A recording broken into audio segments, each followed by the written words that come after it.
2015 was a different year for me. I didn't really play all that much new stuff. Rather than trying to play every single thing that comes out, I only played a few games but really enjoyed my time with them. But because of that, there were a lot of games I kind of missed out on. Xenoblade Chronicles X, Soma, Bloodborne, and probably a bunch of other ones I really can't think of. So rather than trying to BS my way through a top 10 games of 2015, I'm instead going to present to you my top 5 games of 2015. I've talked before about how I hate games like Beyond Two Souls and Heavy Rain and really anything David Cage tries to crap out these days. But imagine my surprise when someone else does this kind of game, but does it well. Until Dawn was a really enjoyable game. It's kind of weird how everyone forgot about this game until just before its release date, and then YouTubers everywhere jumped on that train, including myself. I did an entire playthrough of that game over on my gameplay channel, ProJared Plays. In fact, you can go watch that if you want to. This game had down-to-earth, likable characters, and some characters you hated, and some characters you hated at first, but then they ended up being kinda cool. And since any one of the main characters can die, you end up caring about what happens to each of them, even if some of them totally deserve it. Until Dawn takes that multiple-choice, narrative-driven gameplay, but makes it work within the game itself.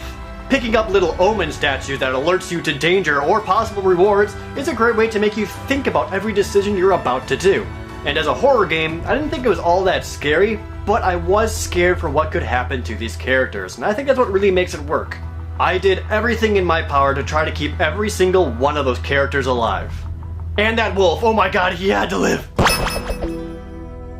It's been absolutely fascinating watching the Witcher series start off with the it's alright I guess, to okay, this is kinda good, to an amazing AAA powerhouse that came from a not AAA developer. Everything about Witcher 3 is exactly what happens to a game when you have a developer behind it that really cares about their product. They put so much time and polish and so much free DLC for the game, it's hard not to love it. And the gameplay itself is incredible. It's a fantastic open world RPG. The dialogue and conversation system is league beyond what other RPGs could even hope to be. It's really well written. It has a massive, fascinating world, and anytime a large monster shows up, it's just really fun to fight it. Typically, when it comes to open world games, I find myself getting bored with them really quickly. But not with The Witcher 3, and I think that's really telling. In fact, if anything, this is one of those games I wish I spent even more time on, because I feel like I barely scratched the surface. If you want an epic fantasy RPG that truly sets the bar to what open world RPGs should be, you need to play Witcher 3. Out of all the games that have been released on the Wii U, this is the only one where I look at the gamepad and go, yep, perfect, that's it. Super Mario Maker is perfect for the Wii U.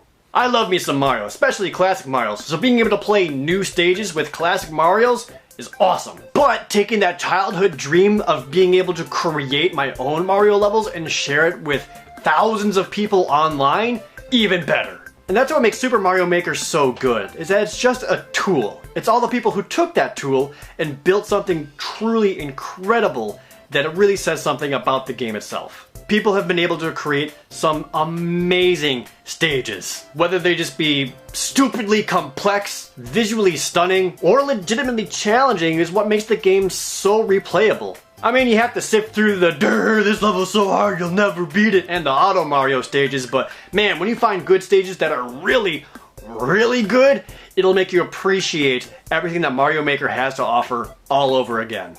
Super Mario Maker is fun, engaging, and it'll teach you a lot about game design, all at the same time.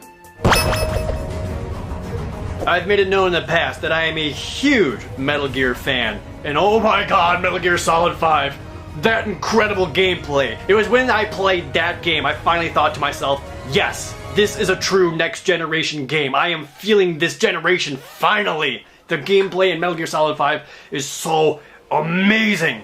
I thought for sure that this was going to be my game of the year, but the story sucks. It sucks really bad. It doesn't suck because Konami didn't let Kojima finish it. It sucks because even if they had everything they wanted in the game, it adds almost nothing to the overall mythos of Metal Gear. The story is worthless. but my god is that gameplay mind-blowing.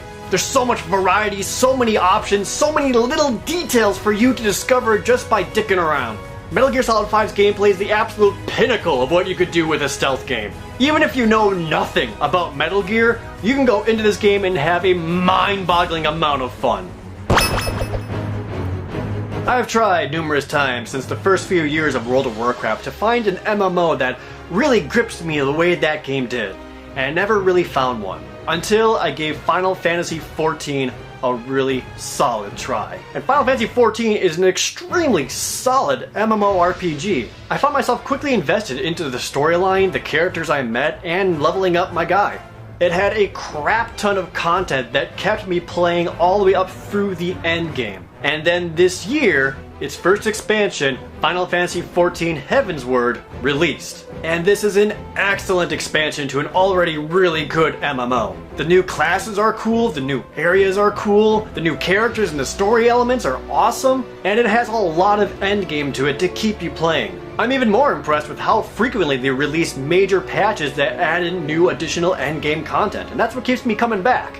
I highly recommend Final Fantasy XIV if you're looking for an MMO to play, because this is one of those few games that I am absolutely okay paying for the monthly subscription cost, because it really is that good. I easily put the most amount of time into this, making it my favorite game of 2015.